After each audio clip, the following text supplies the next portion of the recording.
Okay, so another symbol is the data store. A data store is an inventory of data. Synonyms include file and database.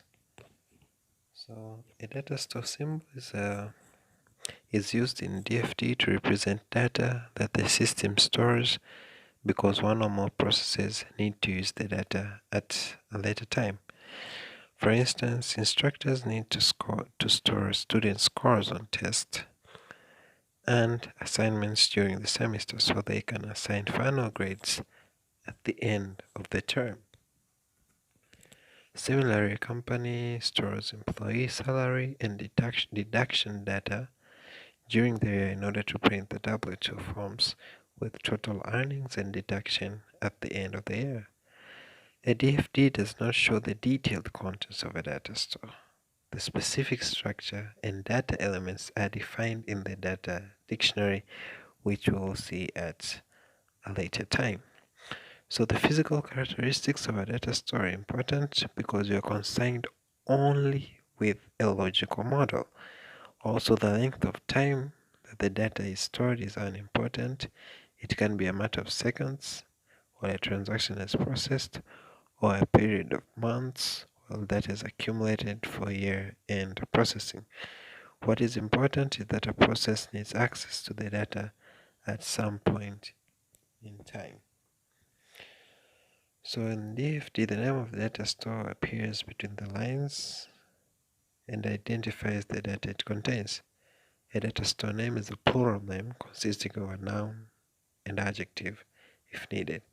Example, they are the students, account receivable, products, and so on and so forth. So a data store must be connected to a process with a data flow. Typical example is shown in the following figure. So in each case here, the data store has at least one incoming and one outgoing data flow and is connected to a process symbol with a data flow. So for a violation of the rule that a data must have at least one incoming and one outgoing are shown in the following figure. We can see in the first example, two data stores are connected incorrectly because no process is between them. Also, courses has no incoming data flow and students has no outgoing data flow. In the second and third example, the data stores lack either an outgoing or incoming data flow. There is an exception to the requirement that a data store must have at least one incoming and one outgoing data flow. In some situations, a data store has no input data flow because it contains fixed reference data that is not updated by the system. For example, consider a data store called tax table. Okay, this contains withholding tax that a company downloads from the Internal Revenue Service. So when the company runs its payroll, the calculate withholding process accesses data from this data store.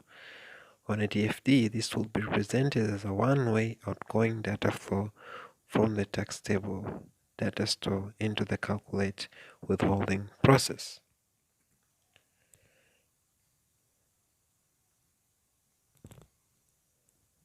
Okay.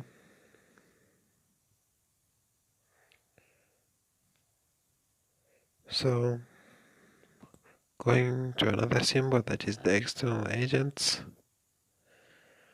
An external agent defines a person, organization, system, or other organization that lies outside the scope of the project but which interacts directly with the system being studied.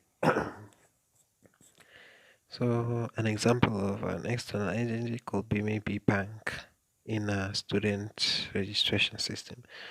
So the student registration system, this is the system itself, and the bank is an external entity but interacts directly with the student records system because students have to pay through their bank accounts. So the entity symbol, the symbol for an entity is a rectangle which may be shaded to make it look more like a three-dimensional. The name of entity appears inside the symbol. A DFD shows only external entities that provide data to the system or receive output from the system. And a DFD shows the boundary of the system and how the system interfaces for the outside.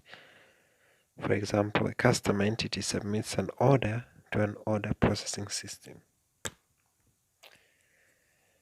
So other examples of entities include a patient who supplies data to a medical record system, a homeowner who receives a bill from a assistive property system, like that. So DFD entities are sometimes called terminators because they are data origins or final destinations. System analysts call an entity that supplies data to the system a source, and an entity that receives data from the system a sink. An entity name is the singular form of a department, outside organization, other information system, or person. So below these are the correct and incorrect example of data flows. As you can see there, process to process in the first example, this is permitted. Process to external entity, this again is permitted. Process to data store, a process must fetch data from a data store. But what's not permitted is the external entity to external entity. A process is needed to exchange data between boundaries. External entity to data store, a process is needed to update a data store. And a data store to a data store, a process is needed to move data from one data store to another. So we finished with all the 4 symbols that are needed when documenting DFDs. So the next lecture will start on how to draw the data flow diagrams.